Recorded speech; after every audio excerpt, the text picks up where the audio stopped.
Após o fracasso das capitanias hereditárias, o governo português criou um novo sistema de governo no Brasil, o governo geral. Com a descentralização administrativa da colônia, causada pelas falhas no sistema de capitanias hereditárias, por conta da autonomia que cada donatário tinha em administrar suas terras, preocupando-se apenas com suas necessidades e esquecendo-se do desenvolvimento do Brasil colônia em sua totalidade. Portugal acabou não tendo o retorno que esperava no povoamento e desenvolvimento econômico da colônia. Sendo assim, Portugal optou por implantar outro sistema de administração, oposto ao anterior, um governo geral, passando a centralizar o governo de toda a colônia em um representante direto do rei, recebendo o título de governador-geral. Por algum tempo, ainda existiram as capitanias hereditárias para estimular a ocupação do território.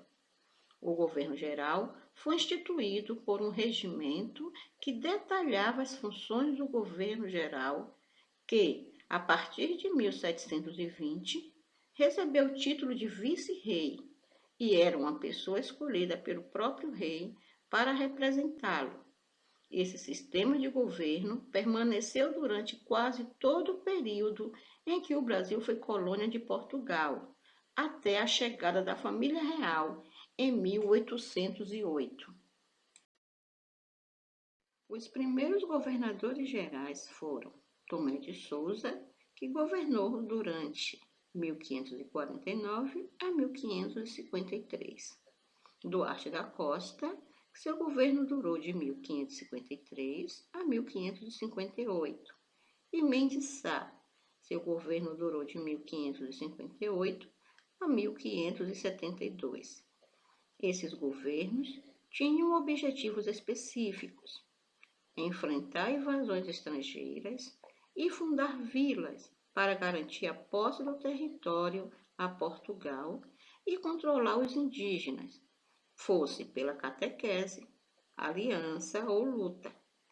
O governo era composto por mais 3 pessoas além do governador-geral: o provedor-mor, responsável pelas finanças; o ouvidor-mor, responsável pela justiça; e o capitão-mor, responsável pela defesa, especialmente o litoral.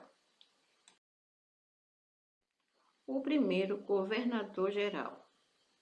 O primeiro governador-geral foi Tomé de Souza, governou de 1549 a 1553, que trouxe consigo pessoas de sua confiança para cuidar da fiscalização, da justiça e da economia colonial. Também vieram militares para defender a colônia e padres jesuítas sob a ordem de Manuel da Nóbrega. Esses ficaram com a responsabilidade de catequizar os indígenas para, por meio da doutrina cristã, outorgar o poder de Portugal. Tais ações se relacionavam com a situação política pela qual a Europa estava passando, o absolutismo, que era a crença que apenas uma pessoa deveria ter todos os poderes do governo. A esquadra também trouxe carpinteiros e pedreiros para cuidar das novas construções. Foram trazidos 600 degredados, condenados por crimes em Portugal. A sede do governo geral foi erguida na capitania da Baía de Todos os Santos. A nova cidade foi chamada de Salvador. Tornou-se a primeira capital do Brasil em 1549. Como se tratou do primeiro governo geral, muitas ações foram realizadas. Instalação das câmaras municipais, formada pelos homens bons, ou seja, os donos das terras, integrantes das milícias e do clero. Formação do primeiro bispado, introdução da criação de gado, construção de engenhos. Embora a maior parte dos donatários das capitanias não tenham se oposto ao governo de Tomé de Souza, alguns não aceitavam a sua autoridade. especialmente quem estava conseguindo desenvolver sua capitania, como era o caso de Duarte Coelho em Pernambuco. Os governos gerais que se seguiram mantiveram e expandiram ações para atingir os objetivos dessa forma de governo. Eles intensificaram a defesa, exploraram a terra e enfrentaram muitos conflitos com indígenas, que lutaram pelas terras que estavam sendo tomadas, invasores que também queriam explorar as riquezas da colônia e jesuítas que se opunham à escravidão indígena, além de conflito com os colonos. O segundo governo geral. Durante o segundo governo geral de Duarte da Costa, que durou de 1553 a 1558, houve uma expansão do trabalho de catequização dos jesuítas, que chegaram a fundar o Colégio de São Paulo, cuja vila formada em seu entorno deu origem à atual cidade de São Paulo.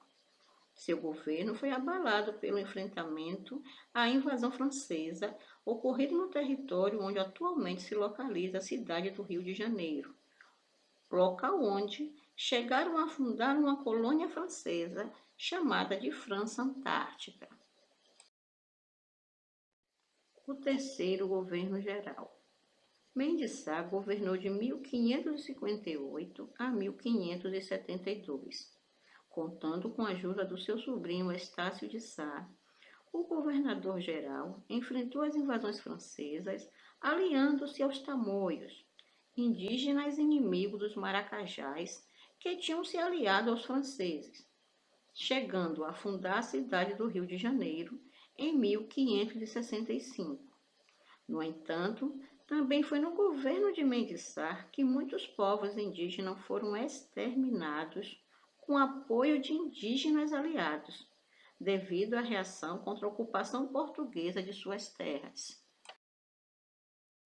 O saldo desses governos foi a consolidação da dominação portuguesa, o aumento dos adeptos à religião católica, a contenção de revoltas dos colonos, o extermínio de diversos povos indígenas, o desenvolvimento da agricultura e o estímulo ao tráfico de escravos africanos.